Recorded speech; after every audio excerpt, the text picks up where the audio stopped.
테마. 자, 테마 37, 38.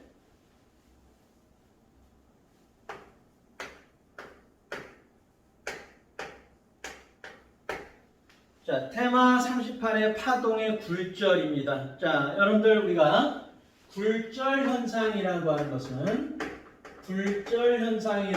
것은 꺾임 현상을 말하는 거죠. 꺾임. 이렇게 가다가 톡 꺾이는 현상을 말하는 거야. 그럼 이런 꺾이는 현상은 왜 발생하느냐? 속도 차이 때문에 나타나게 됩니다. 네. 간단하게 얘기해서 내가 걸음을 걸을 때 또는 달리기를 할 때 왼발과 오른발의 빠르기가 어때야 돼요? 왼발과 오른발의 빠르기가 거의 같아야 어떻게 되는 거야? 내가 똑바로 갈 수 있는 거죠. 그런데 만약에 오른발은 막 빨리 뛰는데 왼발은 천천히 뛴다고 생각해봐. 그럼 똑바로 갈 수가 없겠죠. 그래서 내가 만약에 오른발 막 뛰는데 왼발은 천천히 뛴다면 빠른 쪽에서 느린 쪽으로 이렇게 꺾여 나가게 될 거다 이 말이야. 그래. 자, 이래서 이렇게 꺾이는 현상을 우리가 뭐라고 그래? 굴절 현상이라고 해요. 그래서 굴절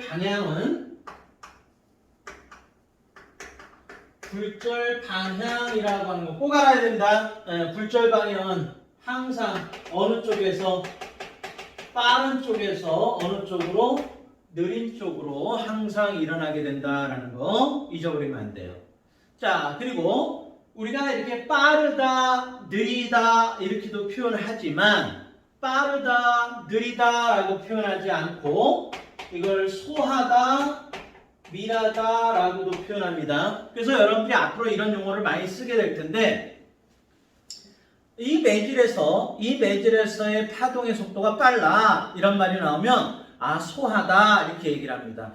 이건 소한 매질이야. 그러면 굉장히 빠른 물질이야. 이러니까 파동의 속도가 밀한 매질이야. 그러면 이건 파동의 진행 속도가 느리구나. 이렇게 여러분들이 이해하시면 됩니다. 그래서 앞으로 빠르다, 느리다 이런 말보다는 밀하다, 소하다 이런 식으로 우리가 표현하게 될 거예요. 그러니까 그 용어 쓰는 데 있어서 좀 조심해서 쓰시기 바랍니다. 아시겠죠? 자, 우리가 굴절에 대한 이야기를 조금 더 시작해 봅시다. 우리가 이제 굴절이라고 하는 것을 여러 가지 형태로 해서 볼 수가 있는데, 자, 139페이지에 보시면은 파동의 굴절이 있고, 거기에 굴절률이라고 하는데, 그 실험 장치가 있죠? 거기에 보면 반은 초기에는 원인데, 반은 뭐가 다른 물질이 채워져 있죠. 빛이 이렇게 투과될 수 있는 물질로 채워져 있고, 거기다 레이저를 쐈더니 어떻게 돼요? 레이저가 이렇게 가다가 탁 꺾이는 모습이 실제 눈에 보인단 말이에요. 자, 그래서 이 얘기를 좀 시작해 봅시다. 자, 우리가 빛을 가지고 먼저 실험을 좀 해보면요. 자, 이렇게 반원에다가 만약에 여기다 물을 담을 수도 있는 거고요. 여기다가 아무튼 빛이 통할 수 있는 어떤 물질도 상관없어요. 아무거나 넣어도 돼요. 자, 그러면 여기에 이제 우리가 어떤 물질, 그러면 여기가 이쪽이 매질이라고, 공기라도 상관없습니다. 매질 1이라고 놓고요. 여기가 매질 2라고 한번 나눠봅시다. 자, 그러면 여기 서로 다른 물체가 만나는, 서로 다른 물질이 이렇게 만나는 곳을 우리는 뭐라고 하냐면 경계면이라고 그래요. 또는 여기와 여기의 속도가 다르다라고 한다면 매질이 다르다라고 얘기를 하거든요. 그러면 그 속도가 다른 물질의 경계, 속도가 다른 경계, 여기는 뭐라고 한다? 경계면이라고 얘기를 해요. 그리고 여기에 수선을 내리면 이걸 뭐라고 한다? 법선, 우리가 이렇게 얘기합니다. 그래서 경계면과 법선 항상 수직을 이룬다라는 거 잊지 마시고요. 자, 그러면 빛을 보내보는 거예요. 빛을 보내보니까 이렇게 빛을 쐈다라는 거죠. 그랬더니 이 빛이 어떻게 돼? 팍 꺾여 나갔다 이런 얘기야. 꼭 이렇게 안 꺾여 나가도 상관없어요. 이렇게 꺾여 나갈 수도 있고 이렇게 꺾여 나갈 수도 있고 그거는 우리가 실험해 봐야지 하는 거니까. 자, 그래서 빛이라는 것이 이렇게 오다가 이렇게 꺾여 나갔다라고 봅시다. 그러면 이때 자, 법선과 입사한 빛이 이루는 각도, 요 각도를 뭐라고 하냐면 I 이렇게 써서 이걸 입사각이라고 해요. 입사각.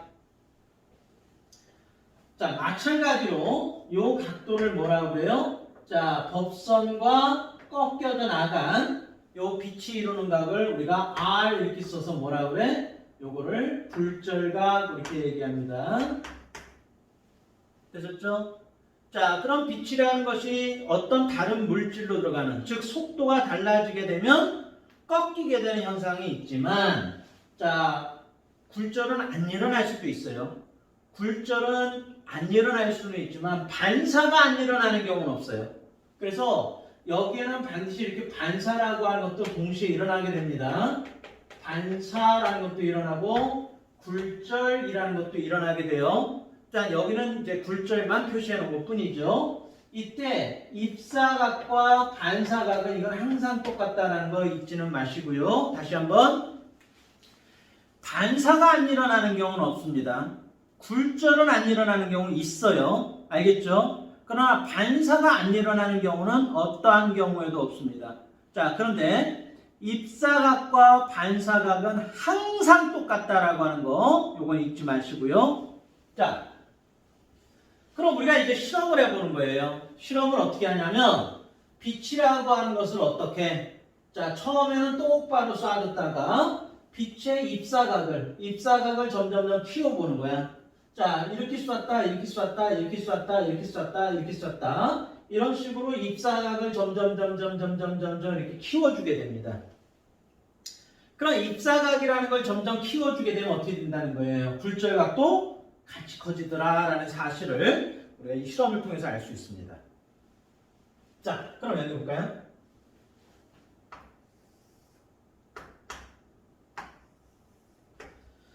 자, 그러면 우리가 이 입사각에 따라서 굴절각이 어떻게 달라졌는가라는 걸 실험을 해보니까, 이 입사각을 키우니까 굴절각도 어떻게 되더라는 거야? 같이 커지더라라는 사실을 알게 됐어요. 그러면 이게 커지니까 이게 커지더라? 그러면 결국 우리는 무슨 관계다? 얘네 둘은 비례 관계다. 그죠? 근데 비례 관계는 비례 관계인데 정비례하지는 않더라는 거예요. 그래서 양변에다가 사인을 취해본 거야. 사인을 취해보고 여기도 사인을 이렇게 취해본 거야. 그랬더니 어떠더라? 그래프가 정확하게 정비례하는 그래프가 나오더라는 거야. 그러니까 우리가 이렇게 사인을 취해주지 않으면은 정비례하는 그래프는 아니야. 그냥 비례하는 그래프지. 알겠죠?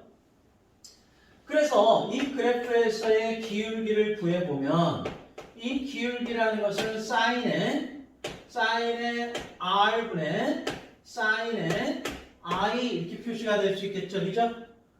그래서 사인 R분의 사인 I 이 값을 우리는 뭐라고 하자? N 이렇게 써서 이거를 굴절률이라고 얘기를 합니다. 즉 꺾이는 정도다 이런 얘기야.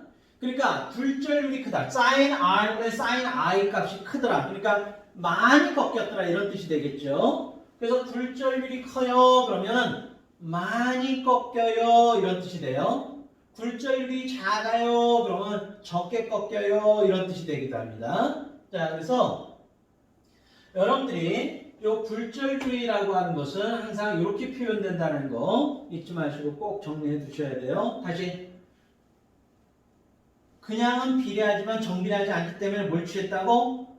양변에 사인을 취했다 이 말이야. 그랬더니 정비례하는 그래프가 얻어졌고, 사인 R분의 사인 I를 뭐라고 한다? 굴절률이라고 한다는 거 꼭 정리를 좀 해주세요. 알겠죠? 잊어버리지 마시고. 자, 그렇다면 굴절률이라는 것은 사인 R분의 사인 I 이렇게 표시가 되지만 요 그림에서 다시 한번 보세요. 자, 요 그림에서 우리가 굴절률을 찾는 그런 내용도 한번 해봅시다. 그러면 여기서부터 여기까지가 원의 반지름 R이죠. 여기서부터 여기까지도 원의 반지름 R이란 말이에요. 그런데 거기 보니까 여기서부터 여기까지가 뭐라고 되어 있어? A에서 B라고 되어 있고요. 자, 여기서부터 여기까지는 D에서 C라고 되어 있죠? 그러면 이 그림을 통해서 우리가 굴절률을 나타내게 된다면 어떻게 된다는 거야?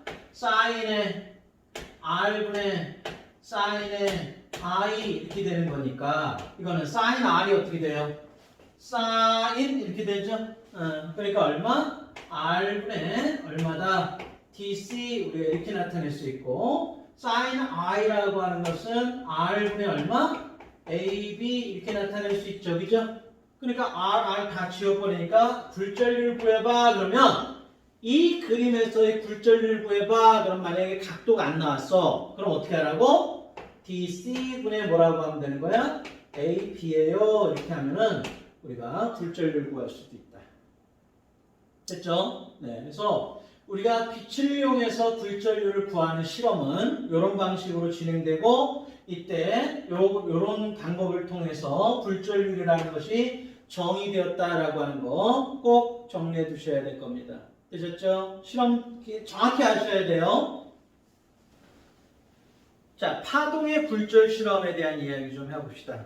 자, 파동의 굴절 실험은 실험 전반적인 내용이 아주 중요하고 그림을 읽어내는 연습도 필요한 거니까 여러분들이 잘 보셔야 돼요. 이것이 어떻게 의미를 가지고 있고 이 실험에 의해서 얻어지는 게 무엇인지 정확히 아셔야 됩니다. 자, 139페이지 맨 밑에를 보시면요. 자, 이렇게 물결통이라고 하는 것이 있어요. 물결통이라는 건 별거 아닙니다. 여러분들 쉽게 만들 수 있는 거고요. 그냥 박스라고 생각하면 돼요. 박스. 근데 이 밑에는 유리판으로 되어 있고요. 여기다 물을 채우는 거예요. 이렇게 물이 채워져 있습니다. 물을 뭐 아주 많이 채울 필요는 없어요.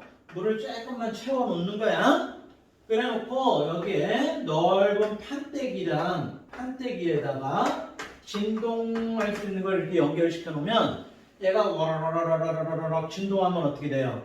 얘가 물결을 퉁퉁퉁퉁 쳐주니까 이 물결이 출렁출렁 하면서 이렇게 이동해 나가겠죠? 그러면 마루가 되는 점들을 이렇게 연결했을 때 이렇게 나타나게 될 거야. 이렇게 출렁 이렇게 나가게 될 거란 말이에요. 그럼 위에서 빛을 이렇게 비춰주게 되면 여기에 위로 올라간 마루 부분과 아래로 쑥 들어간 부분이 빛을 투과하는 정도가 달라요. 그러다 보니까 빛이 여기를 통과해서 스크린에 요거의 문양이 이렇게 나타나게 됩니다. 아시겠죠? 그 문양에 대한 이야기를 잠깐 좀 해줄게요. 자, 오른쪽을 일단 먼저 보세요. 139페이지에. 그럼 물결 문양을 좀 보게 되면은 얘가 물결이 위로 올라왔을 때가 있고 아래로 들어갔을 때가 있고 위로 올라올 때가 있고 이런 모양이 있을 수 있단 말이에요. 그러면 여기가 마루가 되는 거고 여기가 골이 되는 거잖아요. 그죠? 그럼 빛이라고 하는 것이 빛이라는 것이 여기를 투과에 들어가게 되면 자, 여기 위로 볼록 튀어나온 부분은 빛이 마치 돋보기처럼 빛이라고 하는 것이 어때요? 이렇게 한 점에 이렇게 모이게 돼요. 이렇게 돋보기처럼. 그런데 비해서 이런 데는 빛이 퍼지니까 빛이 안 모인단 말이에요. 자, 이런 데도 마찬가지로 어때요? 그 마루가 되는 부분에서 빛이 이렇게 모이게 됩니다. 마루가 되는 부분에서 이해가 되셨죠? 자, 그러다 보니까 우리가 여기는 밝은 무늬가 나타나게 되고 여기도 밝은 무늬가 나타나게 되고 이 부분은 어떻게 되는 거예요? 어두운 무늬가 나타나게 되는 거예요. 그래서 여러분들이 이걸 사진을 찍어서 그냥 봤을 때 밝네? 그럼 여기는 마루구나 우리가 이렇게 얘기하시면 되고 어둡네? 그럼 뭐가 되는 거예요? 골이구나 이렇게 얘기할 수 있으면 됩니다. 이해됐죠? 표시하는 방법 알아두시고요. 그러니까 여러분들이 이제 문양이 나타났을 때 밝은 무늬가 되면 거기는 위로 올라온 부분이다. 아래로 들어간 부분은 반드시 어두운 무늬가 된다라고 하는 것도 잊지 마시고 꼭 체크해 두셔야 됩니다. 그러면 우리가 이렇게 밝은 무늬와 어두운 무늬를 통해서 물결이 퍼져나가는 모습을 볼 수 있고요. 만약에 굴절 실험한다면 꺾여나가는 모습도 이걸 통해서 확인할 수 있다는 거야. 자, 그런데 거기 그림 가운데 걸 좀 보시면요. 옆에서 이걸 쳐다본 그림을 그려놨는데요. 자, 여기에 이제 진동판이 이렇게 있죠? 그리고 원래 물이 이렇게 채워져 있었단 말이에요. 그런데 여기에 밑에가 뭘로 되어 있냐면 유리로 되어 있어요. 왜냐하면 빛이 통과해서 스크린에 닿아야 되니까. 그 그리고 여기에도 이제 유리가 이렇게 끼어 있습니다. 이것도 유리예요. 자, 그러면 여기도 유리고 여기도 유리인데 그러면 이렇게 해놨을 때 무슨 차이가 있냐? 자, 여기는 물의 깊이가 어때요? 여기는 깊은 곳이 되죠. 그죠? 그런데 비해서 이쪽은 어떻습니까? 물이 얕은 곳이 됩니다. 그러면 이런 물이라고 하는 것이 깊은 곳과 얕은 곳이 있을 때 항상 깊은 곳에서가 속도가 빨라요. 그래서 깊은 곳의 속도가 빠르기 때문에 소 이렇게 얘기할 수 있고요. 얕은 곳은 우리가 뭐라고 할 수 있어? 밀 이렇게 얘기할 수 있어요. 속도가 느리단 말이야. 왜 그러냐면 물결이 출렁출렁출렁 하면서 이렇게 진행해 나갈 때 깊으면 어때요? 땅바닥과의 마찰이 적어요. 그렇기 때문에 위 수면은 이 땅바닥과 마찰이 작아서 빨리 지나가. 근데 이 수면이 얕으면 어떻게 되겠어요? 마찰이 있기 때문에 물결이 빨리 진행을 못해요. 그래서 속도가 느려요. 자, 그래서 얘가 출렁출렁출렁출렁출렁출렁 하면은 이 물결이 어떻게 된다는 거야? 여기서는 출렁출렁출렁출렁출렁출렁출렁출렁출렁출렁출렁출렁출렁 이렇게 된다는 거야. 왜? 파동의 진행 속도라는 것은 람다의 F라고 했잖아요. 그러면 이 진동수는 변한다고 그랬어요? 안 변한다고 그랬어요? 안 변하지, 그죠? 일정하단 말이야. 그럼 속도가 빠르면 파장이 어떻다는 거야? 속도가 빠르면 파장도 길 수밖에 없는 거죠. 그러니까 깊은 곳 이런 데서는 파장이 길게 나타나요. 그런데 비해서 얕은 곳은 파장이 어때? 파장이 짧고 여기 파장이 길고 이렇게 나타나게 돼. 알겠죠? 그래서 우리가 물결파 실험을 했을 때 파장이 길게 나타나는 곳이 있다라고 한다면 거기는 반드시 뭐라는 얘기야? 깊은 곳이다 이런 얘기예요. 만약에 파장이 짧게 나타났어. 그럼 거기는 얕은 곳이야. 다시 얘기해서 파장이 긴 곳이 나타났어. 그럼 거긴 뭐야? 빠른 곳이다 이런 얘기고 파장이 짧은 곳이 나타났어. 그럼 거기는 느린 곳이다 이런 뜻이 되는 거예요. 이해됐나요? 자, 그래서 깊다, 빠르다. 얕다, 느리다야. 물결파의 속도는 깊을수록 빨라져요. 알겠죠? 물이 깊을수록 물결파는 빨라집니다. 알겠죠? 꼭 기억해 주시기 바라고 한 장을 넘겨보세요. 자, 한 장을 넘겨보시면 거기 실험 결과가 나와 있는데요.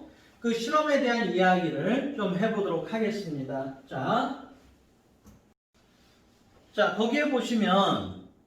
거기에 보시면 유리판이 놓여져 있는 그림이 있죠. 첫 번째 그림이. 그죠?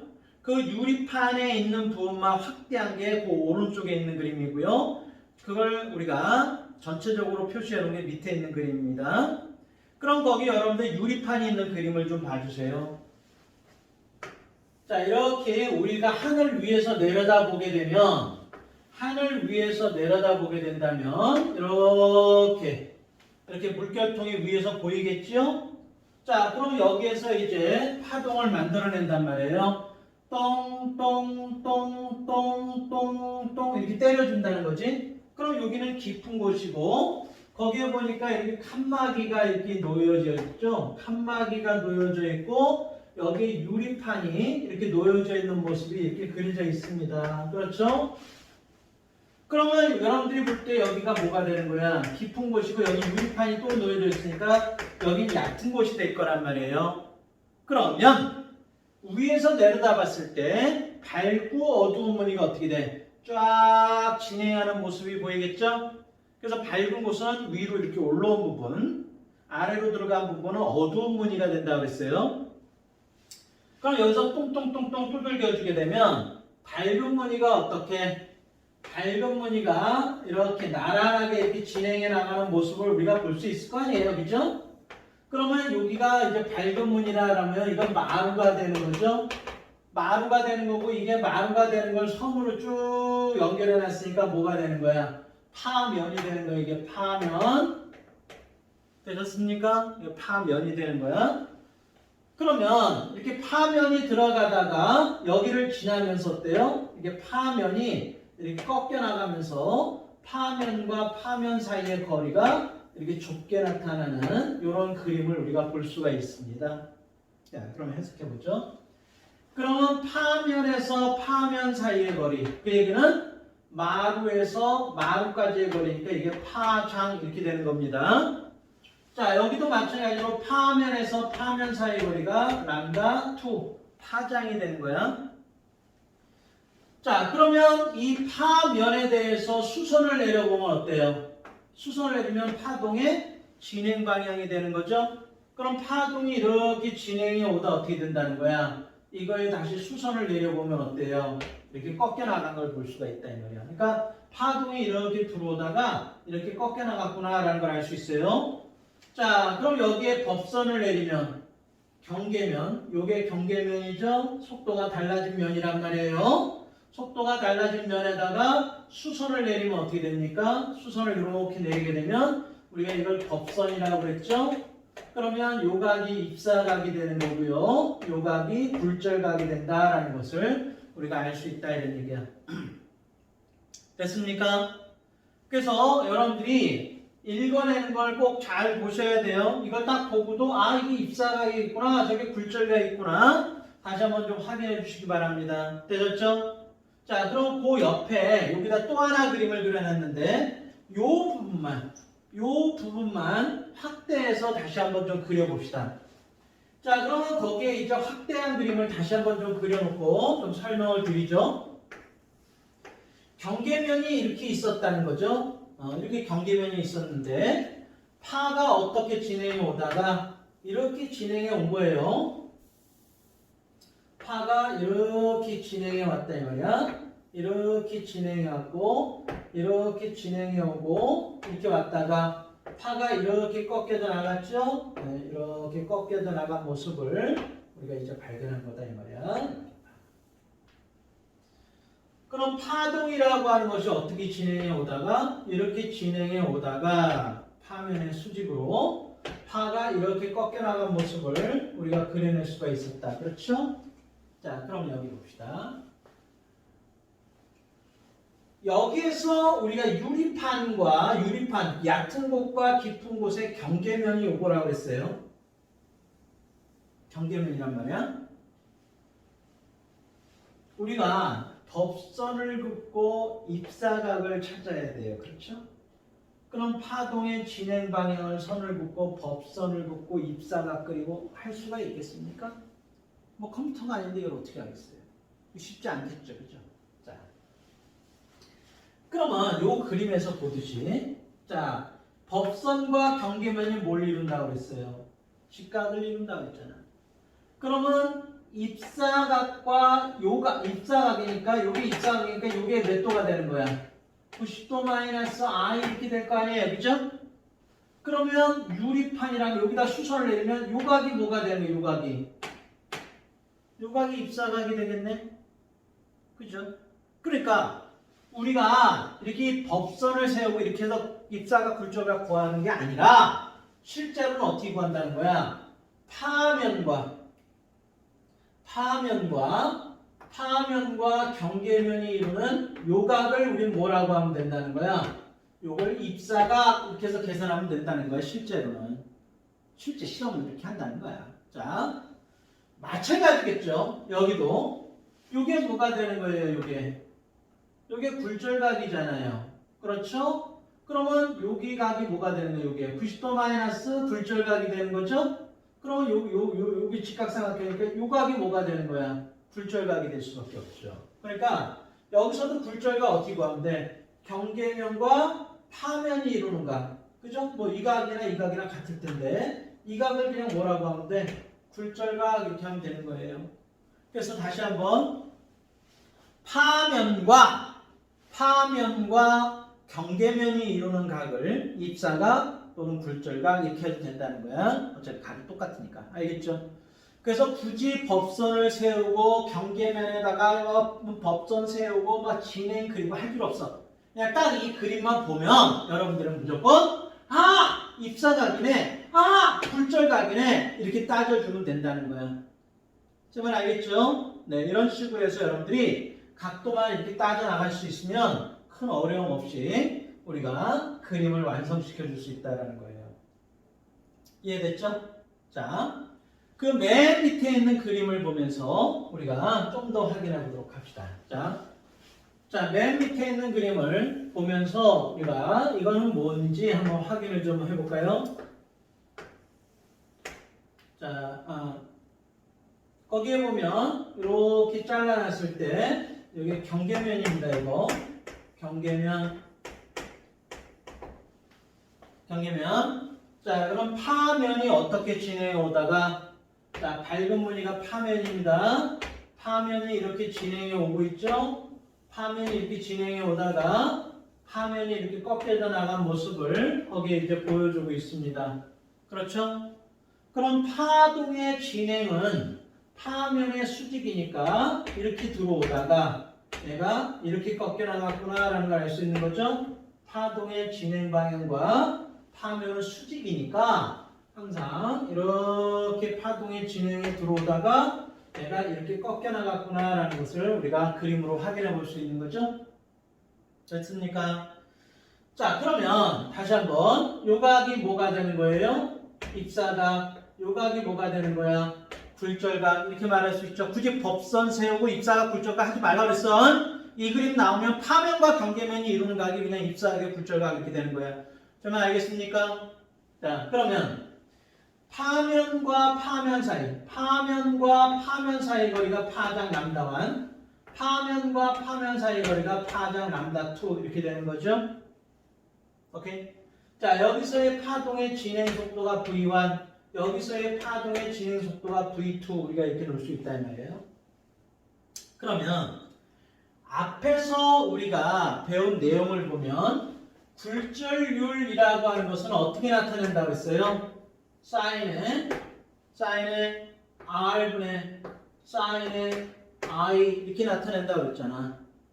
그럼 각도 모르면은 굴절률 못 구하나요? 그러진 않는다 이 말이야. 그래서 꼭 우리가 굴절률이라고 하는 것을 꼭 각도로만 나타낼 필요는 없다라고 하는 겁니다. 자, 그래서 한번 봅시다. 그럼 sin I 그러면 sin 이렇게 되겠죠. 여기 직각이고 여기가 직각이니까 sin 그죠? sin 이렇게 될 거란 말이야. 그럼 여기서부터 여기 즉 여기서부터 여기까지의 길이를 우리가 L이라고 본다면은 sin R분의 sin I를 이렇게 나타낼 수도 있죠. sin I 어떻게 됩니까? sin 이렇게 되니까 L분의 얼마?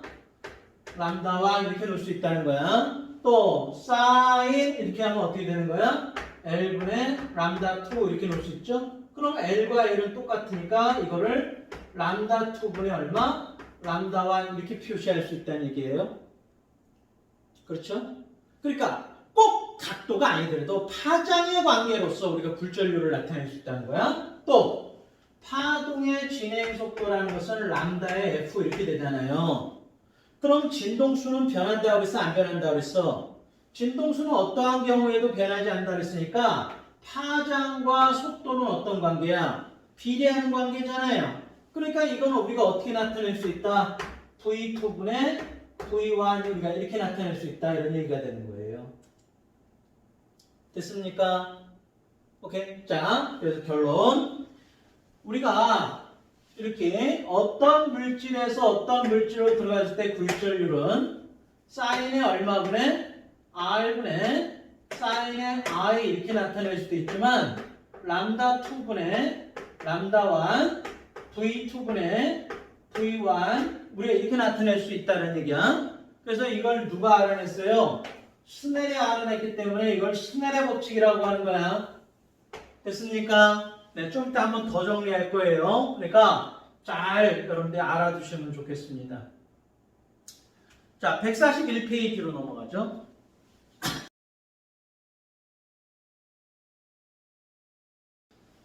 자, 141페이지 한번 펴보세요. 141페이지 보면 굴절의 법칙, 그래서 절대 굴절률이라는 게 있고 상대 굴절률이라는 게 있어요. 여러분들이 이 두 가지를 명확하게 구분해서 쓸 줄 알아야 되는데 이거를 좀 우리가 잘 쓰도록 해봅시다. 그리고 문제풀이 방법에 대해서 따로 언급해 드릴게요. 자, 보세요. 절대 굴절률이라는 말은 뭐냐 하면 꺾이는 정도를 나타내는데 기준값이 있다는 거예요. 절대 변하지 않는 뭔가의 기준값이 있다는 거야. 어떤 값에 비해서 얼마나 꺾이는가, 어떤 값에 비해서 속도가 얼만큼 느린가, 이런 걸 나타내는 값을 절대 굴절률이라고 해. 그러면 절대적인 변하지 않는 그 하나를 뭘로 놓을까? 바로 진공으로 놓은 거예요. 진공. 그러니까 진공에서의 빛의 속도는 어때요?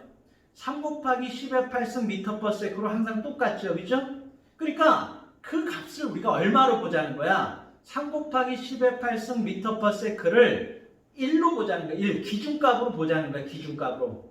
그러면 진공에서보다 더 빠른 속도를 낼 수 있는 빛은 없잖아. 그럼 만약에 물로 들어간다든지 유리로 들어간다든지 뭐 벤젠, 알코올 이런 식으로 어떤 물질로 들어가게 되면 빛의 속도는 진공에 비해서는 항상 느릴 수밖에 없단 말이에요. 알겠습니까? 밀도가 크기 때문에. 진공보다 밀도가 크니까. 또 밀도가 크면 클수록 물질의 간격이 좁아지니까 속도가 느릴 수밖에 없어요. 그러면 우리가 진공을 기준값으로 해서 빛의 속도가 얼만큼 느려졌는가라고 하는 걸 나타내는 걸 뭐라고 그래? 절대 굴절률이다. 이렇게 얘기를 하는 겁니다. 그래서 봅시다. 어차피 굴절률이라고 하는 것은 속도의 비로 나타낼 수 있다고 했잖아요. 대신 기준값은 뭘로 둔다? 진공으로 두자는 거야. 그래서 절대 굴절률이라는 것은 뭐를 기준으로 했을 때? 진공으로 했을 때. 그러니까 어떤 물질, 여기 어떤 매질이 이렇게 있어요. 근데 반드시 이 매질은 진공을 통해서 들어갔을 때 진공에 비해서 어떤 매질에서의 속도가 얼마큼 느려지는가 이걸 나타낸다 이 말이야. 그러면 진공에서 들어갔을 때 만약 어떤 매질이 이렇게 들어갔다라고 보세요. 됐습니까? 그럼 여기서의 속도가 얼마? 빛의 속도가 얼마? 진공에서 빛의 속도는 C잖아. 이 매질에서의 속도는 V 이렇게 된단 말이에요. 됐어요? 그러면 절대굴절률이라고 하는 것은 어떻게 놓자는 거야? 어디에서? 진공에서 어디로 들어갔어? 매질로 들어갔잖아. 그러니까 매질의 속도분의 진공에서의 빛의 속도 이렇게 되는 거예요. 이걸 우리는 뭐라고 한다고? 절대굴절률이라고 그래. 그래서 이것은 항상 뭐보다? 1보다 큰 값을 가지게 된다라고 하는 거 꼭 좀 정리 좀 해두시기 바랍니다. 됐나요? 자, 그럼 오른쪽에 있는 표를 한번 보세요. 오른쪽에 표를 보면 물의 굴절률이 얼마로 되어 있어? 물의 굴절률이 1.33 이렇게 되어 있죠? 그럼 이 말이 무슨 뜻이냐? 물의 굴절률이 1.33이야. 그러니까 물의 절대 굴절률이 1.33이야. 이런 뜻이야. 똑같은 말이야. 근데 절대란 말 빼고 야 물의 굴절률 얼마니? 다이아몬드의 굴절률이 얼마니? 수정의 굴절률이 얼마니? 이러면 다 절대 굴절률을 말하는 거야. 자, 그럼 물의 굴절률은 1.33이야. 자, N 물의 굴절률이라고 하는 것은 물속에서의 빛의 속도 분의 진공에서의 빛의 속도의 B라고 했는데 이 값이 1.33이다 이런 얘기야. 그럼 이 말이 무슨 얘기냐? 물속에서의 빛의 속도는 이거랑 이거 잘 바꾸면 되니까 진공에서의 빛의 속도의 1.33분의 1밖에 안 됩니다. 이런 얘기야. 내 말 이해됐어요? 진공보다도 1.33분의 1로 느려졌다 이런 얘기야. 자, 다이아몬드 한번 해볼까요? 다이아몬드에서의 굴절률은 다이아몬드 속에서의 빛의 속도분의 진공에서의 빛의 속도의 B를 말하는 거란 말이야. 그랬더니 이 값이 얼마라고 표시가 돼 있어요? 거기에 2.42라고 돼 있단 말이에요. 2.42. 그러면 다이아몬드 속에서의 빛의 속도는 진공에서의 빛의 속도의 2.42분의 1밖에 안 된다 이런 얘기야. 네, 이해됐어요? 자, 말뜻 알겠죠? 그러니까 절대 굴절률이 크다라는 말은 무슨 얘기야? 그만큼 진공에 비해서 빛의 속도가 많이 느리다라는 걸 의미한다 이 말이야. 내 말 이해됐어요? 진공에 비해서 많이 느리다 이런 얘기야. 그러니까 다이아몬드의 밀도가 물보다 훨씬 크기 때문에 그만큼 속도가 많이 느리게 나타나게 됩니다. 그래서 진공에 비해서 속도가 얼마큼 느린가를 나타내는 척도를 뭐라 그래? 절대 굴절률이라고 얘기를 해요. 자, 그 다음에 상대 굴절률 한번 보세요. 상대 굴절률은 진공이 아닌 물에서 다이아몬드로 유리에서 물로 이런 식으로 진공이 아닌 어떤 물질에서 어떤 물질로 들어갔을 때 절대 굴절률의 비, 이걸 상대 굴절률이라고 해요. 그러니까 만약에 여기 보세요. 만약에 이렇게 봅시다. 물에서 다이아몬드로 빛이 들어갔다 봅시다. 그러면 물에서 다이아몬드로 빛이 들어갔어. 우리가 이렇게 표시해 주면 돼요. 이렇게 표시하면 이건 상대 굴절률이라는 뜻이야. 그러면 이거는 어떻게 표시하냐? 어디를 기준으로? 물을 기준으로서 다이아몬드로 들어갔으니까 n 물분의 n다, 우리가 이렇게 나타낸다 이 말이에요. 표시하는 거 알겠어요? 자, 물에서 다이아몬드 들어갔어. 그러면 물의 절대 굴절률 분의 다이아몬드의 절대 굴절률의 p, 이걸 갖다 우리는 상대 굴절률이라고 그래. 그러면 이거는 어떻게 되는 거예요? n 물분의 n다 이렇게 되니까 v의 물분의 c분의 v의 다이아몬드 분의 c 이렇게 되는 거니까, 자, cc 지워지게 되죠? 그러니까 v의 다이아몬드 분의 v의 물, 우리가 이렇게 된다는 거야. 그러니까 이 굴절률은 이게 뒤집어져 나타나. 뒤집어져. 이거 조심해야 돼. 알겠어요? 그러니까 n 물분의 n다는 v다분의 v물이 되는 거야. 그러니까 이 값이 얼마가 되는 거예요? 이 값이 얼마? 요게 1.33분의 1이었잖아. 그죠? 요 값이 1.33분의 1.33이었단 말이야. V물분의 VC가 1.33이죠? 그러니까 1.33분의 얼마가 된다는 얘기야? 2.42가 된다. 이런 얘기가 되는 거야. 그러니까 이게 얼마보다 커요? 1보다 크죠? 그럼 이건 속도가 빨라졌다는 얘기야? 느려졌다는 얘기야? 느려졌다는 얘기죠. 왜냐면 물 속에서보다 다이아몬드 속에서의 속도가 느리잖아요. 그러니까 물에서 다이아몬드로 빛이 진행하게 되면 그 얘기는 상대 굴절률이 1보다 크면 그 얘기는 무슨 얘기야? 속도가 느려져서 들어간다 이런 얘기야. 그러니까 물 속에서보다 다이아몬드 속에서가 속도가 느리다 이런 얘기야. 거꾸로 다이아몬드에서 물로 나오면 어떻게 되는가? 그때는 이게 뒤집어지겠죠? 그럼 그때 1보다 작은 값이 나오게 돼. 그러면 그건 뭐가 되는 거야? 속도가 빨라진다는 뜻이 되는 거야. 무슨 말인지 알겠죠? 자, 그래서 상대 굴절률이라는 것이 1보다 크다 그러면 이건 무슨 뜻이 된다? 소에서 어디로 갔다는 얘기야? 밀 쪽으로 들어가 버렸다 이런 얘기야. 빠른 데서 느린 데로 들어갔다는 뜻이 되는 거야. 만약에 상대 굴절률이 1보다 작다 그러면 어디에서? 밀한 데서 소한 데로 진행했다 이런 얘기야. 느린 데서 빠른 데로 진행했다 이런 뜻이 되는 겁니다. 제가 이해됐나요? 오케이.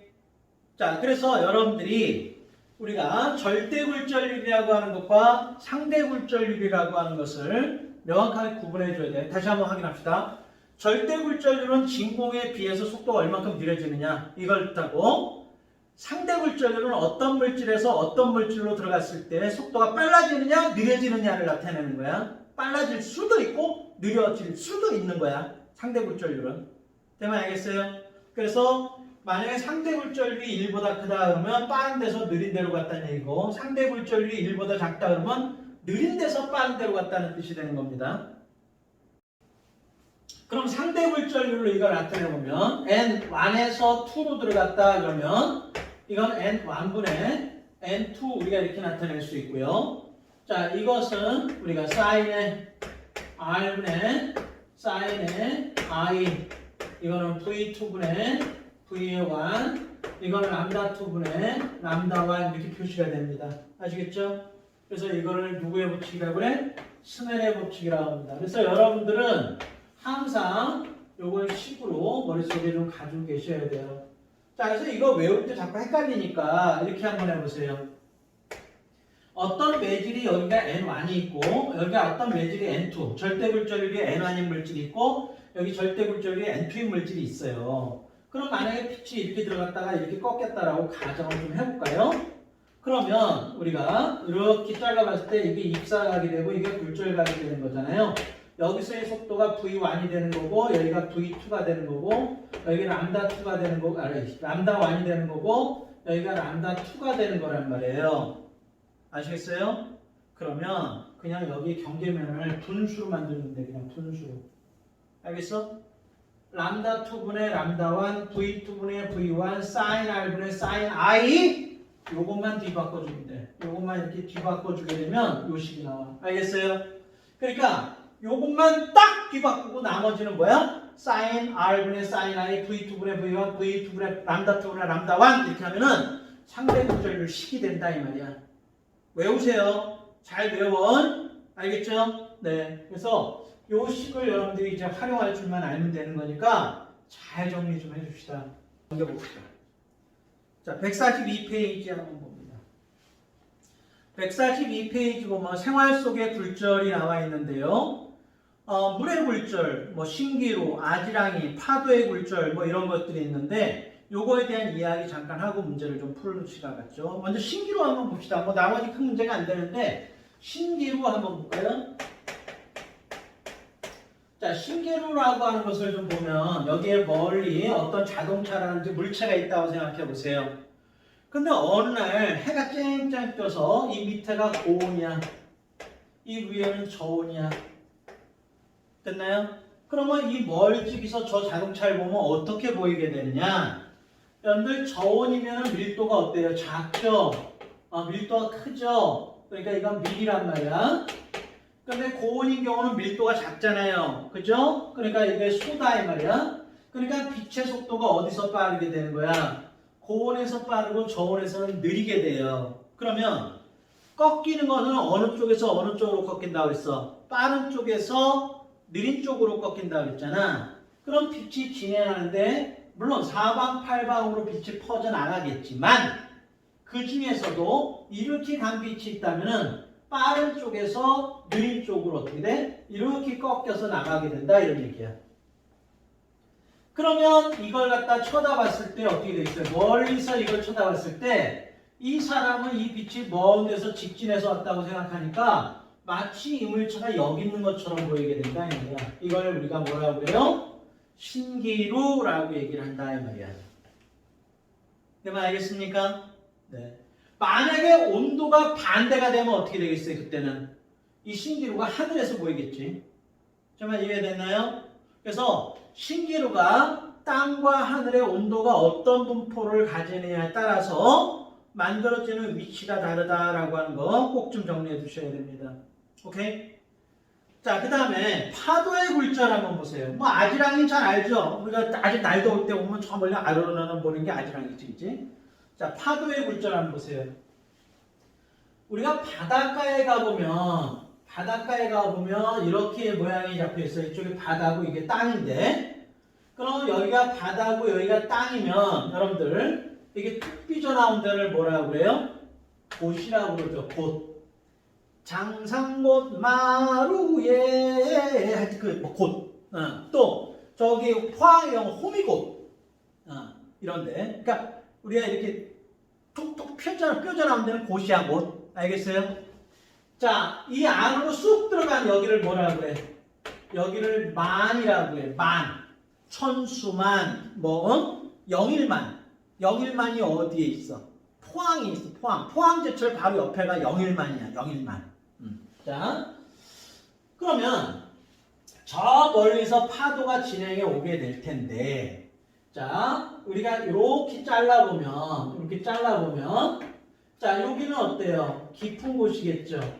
요 곳에 오면은 이거 얕은 곳이란 말이에요. 여기는 얕은 곳이란 말이에요. 그럼 파동은 어디서, 물결파는 어디서 빠르다고 했어?